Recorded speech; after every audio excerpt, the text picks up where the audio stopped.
Pour comprendre ce qui se passe ce jour-là, il faut revenir un petit peu en arrière dans leur vie, dans leur propre vie, où ils se retrouvent au milieu de cette guerre qui les bouleverse. Et ils font quelque chose d'incroyable. Je ne sais pas si j'aurai le courage de me positionner comme eux. C'est-à-dire qu'au lieu d'accuser le nazisme, d'accuser tous ceux qui torturent, ils se remettent en question eux-mêmes. Ils cherchent où est leur responsabilité d'humain pour que l'homme en soit arrivé à de telles extrémités d'horreur. Où est-ce qu'eux-mêmes font dans leur propre vie des erreurs? Et quelle audace de chercher sa propre responsabilité plutôt que d'accuser dehors. Voilà comment commence cette histoire. Et donc, ils étaient déjà soucieux, même s'ils n'étaient pas pratiquants, de comprendre la vie humaine et son aboutissement. Et là, ce jour-là, ils décident de mettre par écrit le bilan de leur propre vie et de chercher quelles sont les erreurs, quoi.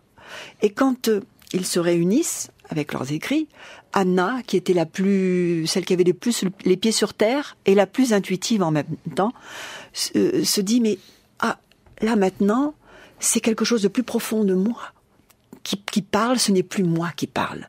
Et elle se met à répondre aux questions de manière tellement dans une sorte de vérité pleine de feu et d'exigence que tous savent qu'il s'agit de maître intérieur ils ne savent pas encore quoi mettre comme nom, mais ils ont affaire à quelque chose qui les dépasse, quoi. Et pendant 1 an et demi, tous les vendredis, ils se réuniront pour poser des questions et recevoir ces réponses de plus en plus pertinentes qu'ils noteront sur donc des petits carnets. Et voilà, 10 ans après, ils seront publiés, 30 ans après. Quel intérêt avons-nous, nous-mêmes, pour notre propre vie? Vous comprenez que l'humain a en lui ces 2 possibilités. Le pire et le meilleur de lui existent. On va dire que le pire, il est inné. C'est-à-dire qu'on appelle le pire ce que l'intelligence suffit à régler comme problème de vie, et puis une sorte de nature supérieure en nous-mêmes, comme le végétal avant nous. Si on regarde les reines qui nous ont précédés, le végétal a mis des millions d'années pour passer de algues à arbre, portant des fruits, inventant une présexualité. L'animal est passé de ver de terre à mammifère supérieur, primate. Et donc, pourquoi l'homme, lui, n'aurait pas toute cette route à faire entre l'australopithèque du départ à l'homme Jésus, puisque dans les différentes religions, les prophètes de chaque religion, que ce soit Bouddha, Mahomet ou Jésus, incarnent un pré-homme. Voilà l'homme accompli, ce qu'il peut être. Un homme d'amour à ce point, au point de donner sa vie pour les hommes, au point d'accomplir des miracles, d'être un homme matière-lumière. Voilà ce qui nous attend, et on va mettre quelques millions d'années. Comme pour chaque vie, nous ne savons pas la traversée et les épreuves que nous allons rencontrer si nous serons capables de choisir le meilleur. Et il faut être humble en la matière. Et ben, l'humanité, c'est pareil, sera-t-elle capable de choisir le meilleur? Mais en tout cas, chacun de nous est libre. Le choix de l'homme, il est là, quoi. Qu'est-ce que je vais prendre? Le pire, ou je vais tenter cette ascension incroyable, héroïque, du sommet de moi-même. Alors, quand on abordait ce sujet avec Gita, elle avait toujours un regard très élevé sur les événements humains. Et si on comprend que ce parcours, ce dialogue avec l'ange, ou quel que soit le mot qu'on mette derrière, cet état de conscience supérieure, quoi. C'est donc le passage de notre nature de base, c'est-à-dire l'ego, à une nature de dépassement de l'ego. Et la vie, elle est en route vers cette évolution. Et chaque homme a 2 possibilités pour dépasser l'ego. Les voies monastiques ont choisi de se retirer du monde de l'ego et donc de se priver de tout le confort, de toutes les possessions que l'ego veut avoir, de la sexualité, de la liberté de sortir et d'aller où on veut, et de se priver donc de l'ego pour le dépasser, et donc transcender. Et on retrouve, nous qui avons côtoyé, beaucoup de moines et de moniales, on se trouve avec des gens qui ont réussi à dépasser, parce que c'est quand même une épreuve incroyable. Et puis d'autres qui sont devenus un peu aigris, parce qu'ils n'ont pas réussi à transcender. Mais qui peut dire qu'il y arriverait, quoi? Et puis, il y a des voies hors. Donc celles-ci, elles sont hors du monde, des voies dans le monde, qui sont la plupart des voies spirituelles et ce que Gita nous a transmis. C'est-à-dire, alors tu es humain dans le monde. Et comment vas-tu dépasser l'ego? Sinon, en l'accomplissant de manière très très très noble, en allant au bout de ce que tu peux être dans ta sexualité, au lieu de l'éviter, au bout de ce que tu peux avoir en étant le plus juste avec toi. Mais c'est pas plus simple. Et il y a autant d'aigris dans ceux qui empruntent une voie dans le monde que hors le monde, parce que de toute façon, c'est un dépassement incroyable.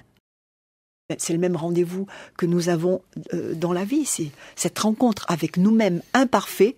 Et quand vous parliez de liberté, je crois qu'on a une seule liberté, c'est de dire oui ou dire non à ce qui nous arrive. Toute cette spiritualité, elle sert à passer de l'homme qui a le poing fermé, prêt à se frapper lui-même dans un jugement contre lui ou à frapper l'autre. C'est ce passage du poing fermé qui va frapper à la main ouverte, qui va caresser soi-même d'abord et les autres. Et je trouve que ce résumé, et nous qui avons assisté à la mort de Gita, sa mort, elle a été ça aussi. Le passage d'une femme qui était en train d'étouffer, les poings fermés, parce que l'étouffement, c'est une horreur pour le corps, aux mains ouvertes, acceptant et disant « Dieu me laissera juste le filet d'air nécessaire pour que je respire et que j'ai à m'adapter au petit filet d'air qu'il me donne. » Et immédiatement, l'étouffement cessait, elle respirait à peine, les mains ouvertes. Elle nous a tellement appris à vivre autrement. Il y a la vie du petit moi et la vie du grand moi. La vie du petit moi, c'est les êtres blessés que nous sommes, avec toutes les blessures de notre enfance, les traumatismes de notre enfance, et qu'on se sent insulté, et tout de suite notre histoire prend le dessus et on rend l'appareil, d'accord? Et puis la vie du grand moi qui cherche, et là c'est héroïque chaque fois, qui cherche quelle est ma part de responsabilité. Pour qu'il m'arrive cet événement, quel est le sens pour ma vie? Mais ça change toute une vie. C'est-à-dire que je suis malade. Est-ce qu'on va le vivre avec la culpabilité? C'est injuste? Ou est-ce qu'on va se poser la question, mais où est-ce que la vie me cherche? Quel est le pas que la vie m'invite à faire? Si on veut pas mettre le mot Dieu, le mot vie est magique, quoi. Où la vie me cherche pour que je fasse un pas dans mon existence d'accomplissement? Et la maladie est juste là pour me l'indiquer. Et n'importe quel événement douloureux est là de la même manière pour nous indiquer une suite, quoi. Et Gita, c'était une championne en la matière, quoi. Elle était au quart de tour. Elle passait d'un événement douloureux à mais qu'est-ce que Dieu veut? Et parce qu'elle se posait la question où est ma responsabilité, elle l'a trouvée et elle trouvait le sens. Et toute douleur, quand on y met du sens, disparaît, quoi. Il se trouve qu'il y a 1 an et demi, j'ai perdu un œil. Un AVC, qui fait que... Et donc, c'est la première fois qu'il m'arrivait quelque chose de physique. Moi, je suis jamais malade. Et immédiatement, on ne peut pas savoir, avant que ça nous arrive, comment nous allons réagir. Donc, je me suis découverte dans la manière dont immédiatement, j'ai su que c'était juste parce que j'étais en train de m'égarer dans ma vie, de me perdre dans plein de choses, de responsabilités, au lieu de prendre la responsabilité essentielle qui m'incombait, qui était ma tâche, quoi. Et immédiatement, je n'ai pas compris tout de suite ce que j'avais à faire, mais je savais que c'était juste. Et il m'est sorti des lèvres cette phrase, c'est mon Dieu, mais oh là là, j'ai fait subir ça à mon ange, quoi. Il a été obligé de me parler aussi durement parce que j'ai pas dû l'entendre avant et je l'ai obligé. Mais quel amour! Parce que c'est pas marrant pour un ange de faire vivre ça à son humain. C'est pas notre partenaire de lumière, c'est pas simple pour lui d'aller bousculer sa petite vie humaine dont il est responsable de cette manière-là. Donc je me suis découverte là, j'ai été la première étonnée. de ne pas succomber. Mais je ne sais pas la prochaine maladie, comment je la vivrai. Vous comprenez, c'est une rencontre avec soi-même qui est jamais simple. Chacun de nous a des milliers de rendez-vous dans une vie, des rendez-vous dramatiques, il en a très peu, il en a 4-5 dans son existence. Des rendez-vous comme ceux que les Juifs ont vécu, c'est des rendez-vous qui sont tellement inimaginables que la blessure qui reste est tellement violente qu'après, tout doit rappeler cette blessure. Et que Anna, elle est morte difficilement dans les camps. On a quelqu'un qui a vécu la mort de Anna et la mort de Lily dans les camps. Et ces derniers rendez-vous ne sont pas simples, avec les horreurs de ce qu'ils ont vécu, quoi. Et je crois que nous-mêmes, on peut se poser la question pour nous-mêmes, le prochain événement, comment je vais mettre fin à mes jours, c'est-à-dire je vais succomber dans l'horreur des accusations et de la lamentation, ou vais-je avoir le courage de profiter de cet événement douloureux pour le dépasser et me dépasser. Et on ne peut pas juger aucune vie. On a à s'occuper de la sienne, en son âme et conscience. Est-ce que je suis juste? Est-ce que j'aime autant que je peux aimer? Est-ce que... Voilà les rendez-vous. Que Gita a passé les 4 ans de ces derniers jours auprès de nous à répondre à nos questions au sujet des dialogues. D'accord, tout le monde a un ange, d'accord, on a des questions à lui poser, mais alors, qui répond? Est-ce qu'on est sûr que c'est l'ange et pas notre intelligence? Comment on fait? Comment on parle et comment on vit avec Dieu, quoi? Déjà avec les hommes, c'est pas simple. Rien que de franchir la distance entre un homme et une femme, c'est un tel monde. Alors, entre nous et l'ange, entre nous et Dieu, mais alors c'est quoi? Comment on fait? Et pendant 4 ans, elle nous a décortiqué, cartographié la route du dialogue. Et c'est pas quelque chose d'automatique qui nous tombe sur la tête avec des élus. C'est nous élisons nous-mêmes en questionnant par. Elle résumait le dialogue par Q-S-R-A. Question, silence, réponse et acte. C'est ça le dialogue, quoi. Exercice de liberté par rapport à un problème que nous avons. Quelle question allons-nous poser? S'il n'y a pas de question, l'ange ne nous violera pas. Il répond là où on a besoin de lui. Et c'est à l'homme à commencer la route et à dire « J'ai besoin de toi à cet endroit-là. Comment je vais faire ça? Quel est le sens de ça? Où suis-je responsable ?» Et puis le silence, au lieu de se précipiter sur toutes les réponses qui nous arrivent spontanément, il y a un silence. Quand on a une bonne question, la bonne question, ça fait silence en nous. Et que nous devons écouter à l'intérieur de nous une réponse qui fait que l'ange ne répond pas par des mots, il répond par des sentiments, des images, des symboles qu'il nous faut ensuite traduire et incarner dans un acte qui va... c'est pas la même chose si on sait le sens de l'événement, on sait ce qu'on a à faire, et si on ne connaît pas le sens, eh bien on réagit au lieu d'agir.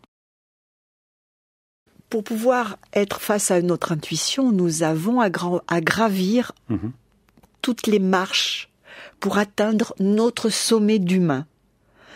Parce que la rencontre entre la partie inférieure et la partie supérieure de l'homme, entre le côté basique de l'homme et puis son meilleur, on va dire, eh bien il faut quand même être au sommet de la partie basique, de notre nature inférieure. Et qu'est-ce que c'est? C'est devant un événement, chercher notre responsabilité.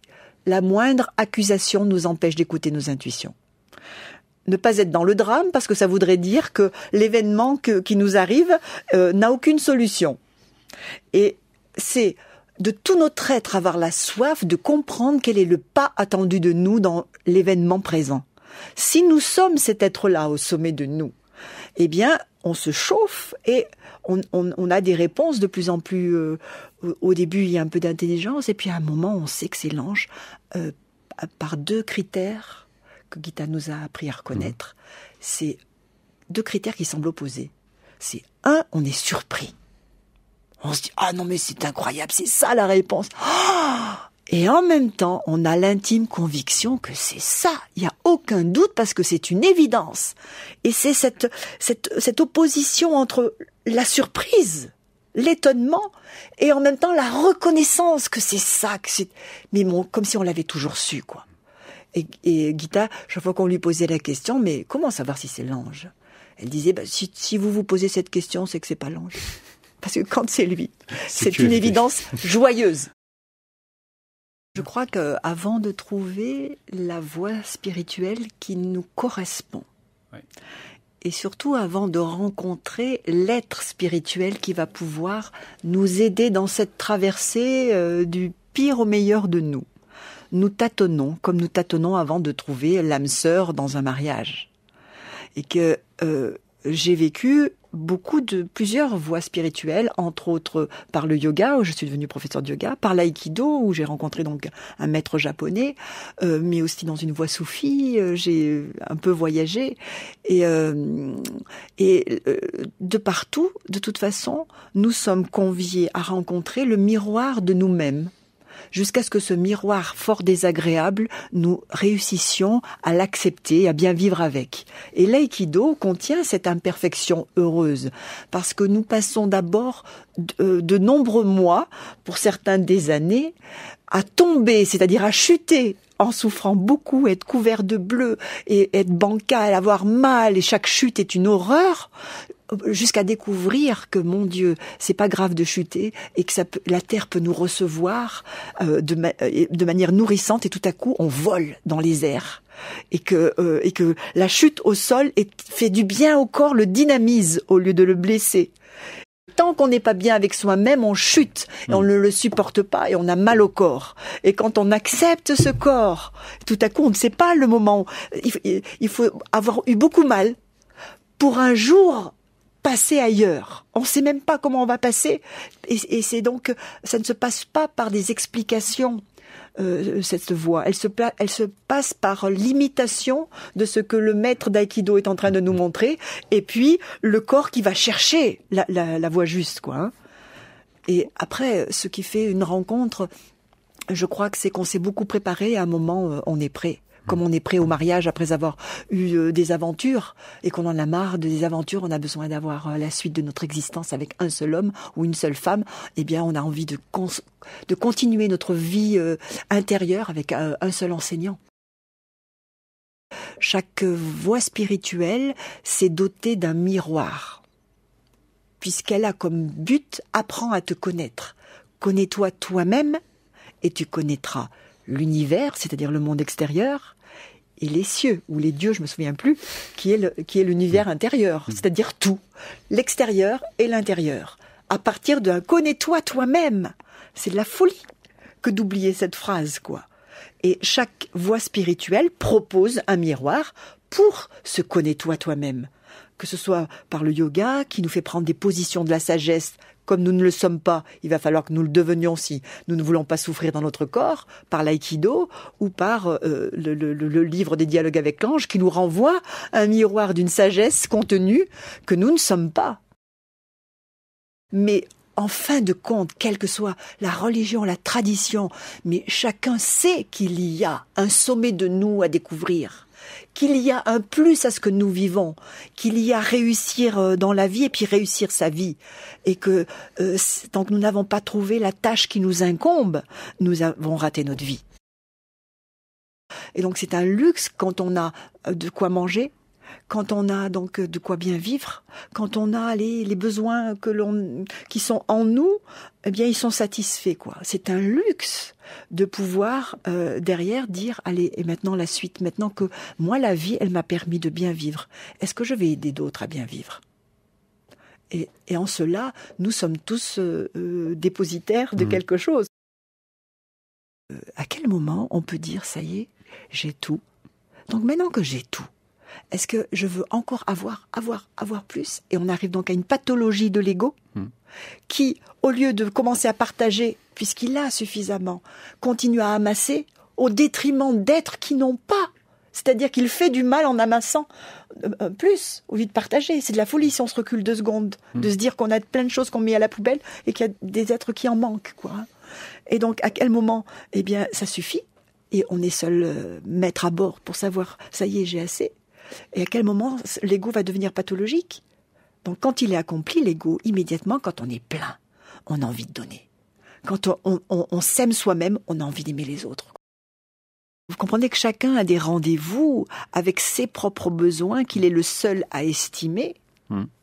Et nous naissons avec certains besoins de peu, d'autres de beaucoup. Et ça nous regarde. C'est ça, Assumer sa différence, c'est ça. Assumer son ego, c'est ça. Et après, chacun est seul avec ce qu'il va faire de la suite de son existence. Avec peu ou beaucoup, de toute façon, on a une tâche qui nous donne tout ce qu'il nous faut. Tout nous a préparé à notre tâche. Quand on y est dedans, on se dit, mais mon Dieu, heureusement que j'ai été institutrice, pour moi, par exemple. Heureusement que j'ai vécu avec des gens très, très, très simples et dans une pauvreté. Oh mon Dieu, que c'est bien. Et puis, tout ce qu'on a vécu n'est que préparation pour le but de notre existence qui est réalisé, ce pourquoi nous sommes nés sur Terre.